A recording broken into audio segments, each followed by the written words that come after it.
Oh my goodness, I'm finally back. Okay, so first off, hi, how you doing? I'm Cassandra. Welcome to Cassandra Unfiltered.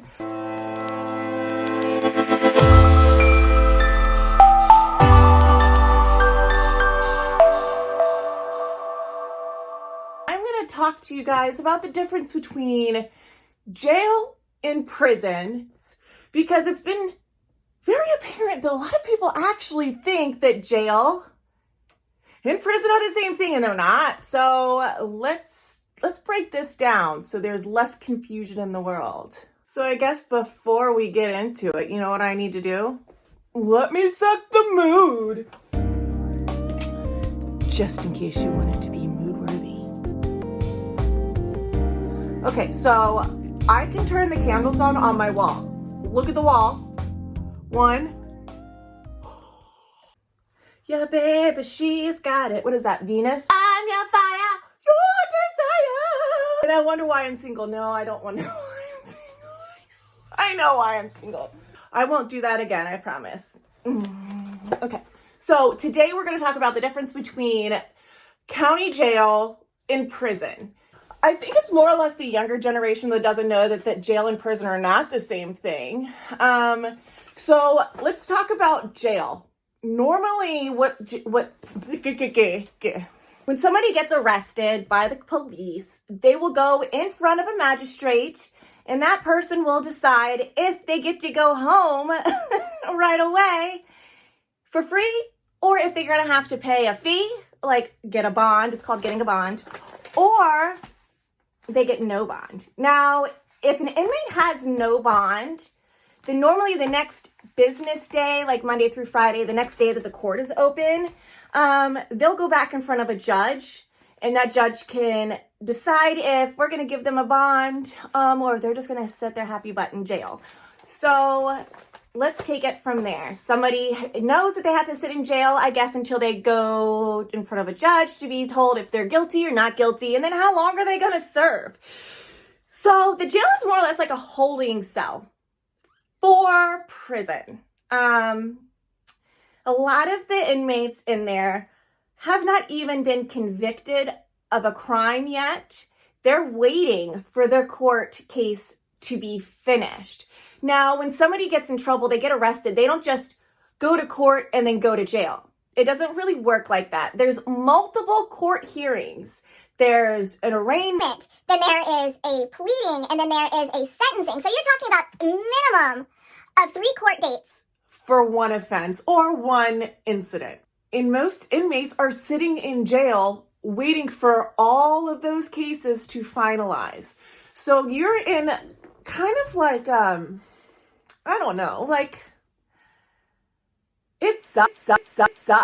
Now, it doesn't necessarily mean that people who go to prison have a more heinous crime than the people that are sitting in jail, because before anybody gets to prison, they're going to sit in the jail.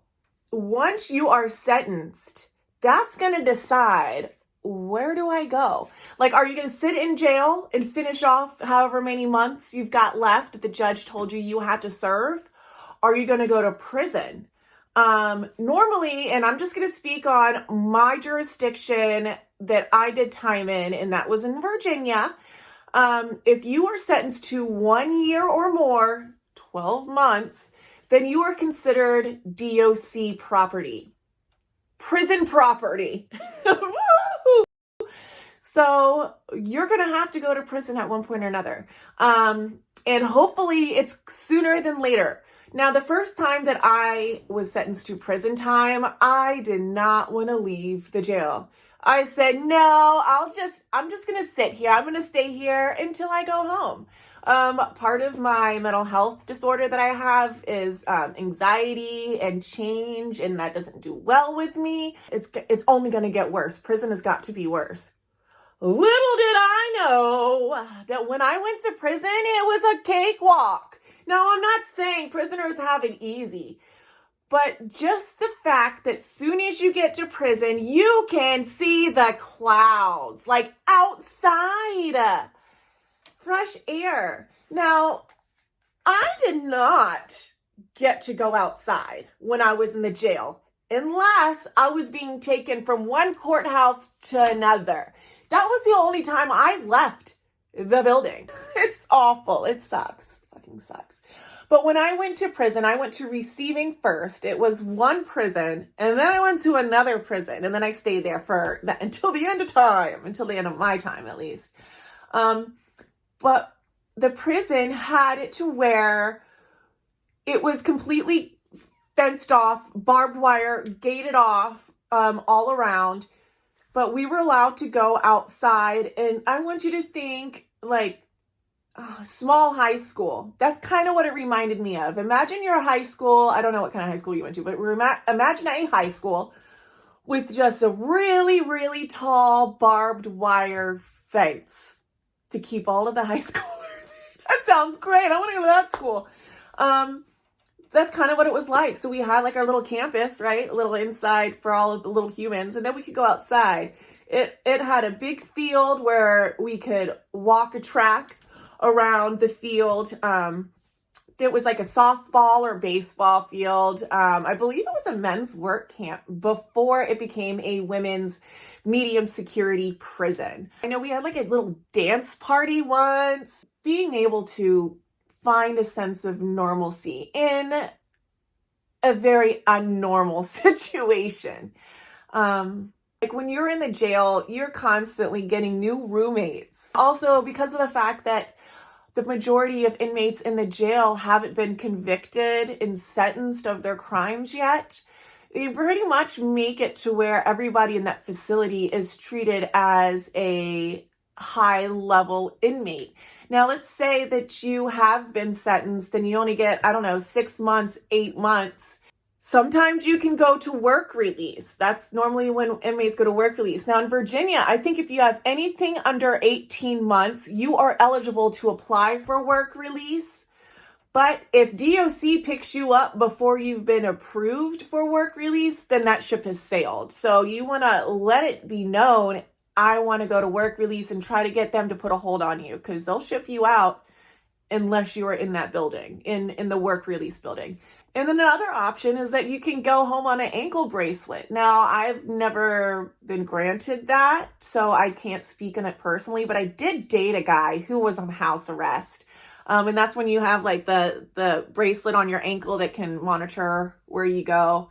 Like having interlock in your house or on your body. So I had DUIs and I had to have interlock in my car before I could get my license back, which is that machine that you blow in. So he had a machine that he actually had to blow in with a camera that he had to stand in front of, but he also had like a GPS tracking on his ankle. So there was a lot to that too. Sucks. It all sucks.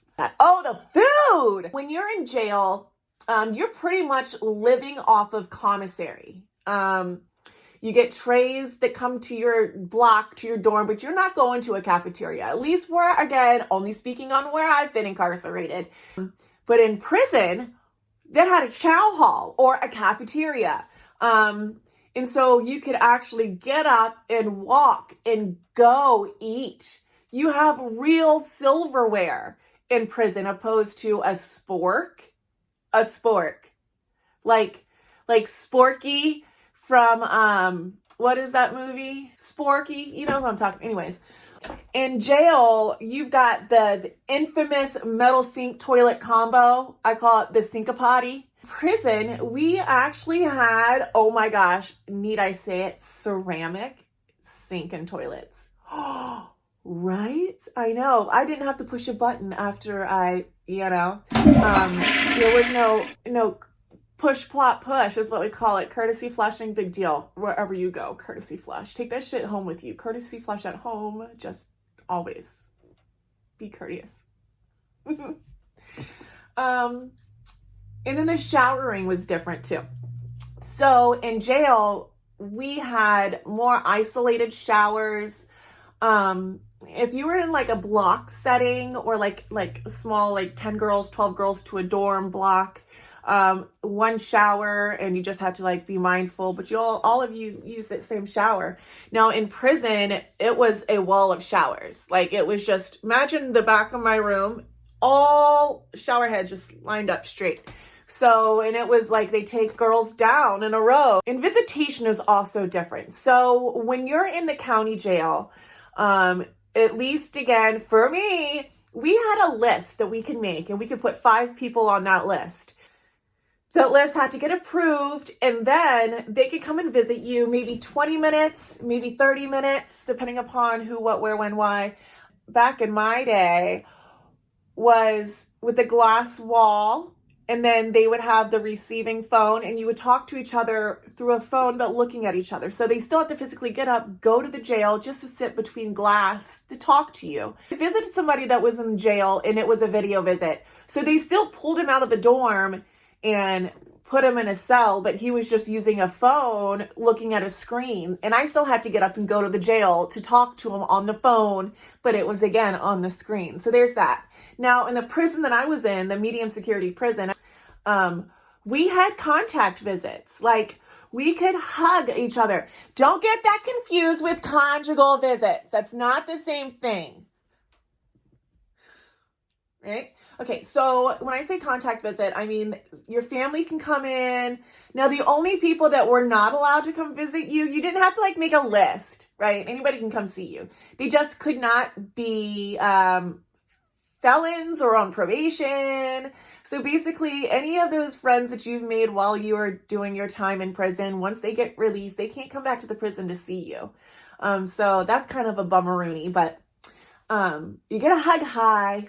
You can eat warm food because I have a vending machine and you can buy food from the vending machine. And then there's normally like a microwave where your family can like heat up the food in the microwave. And then you can have, eat and hang out. I guess that's it. So I will leave it at that. If you guys have any questions for me or have something specific that you would like me to talk about, you can always leave it in the comments below.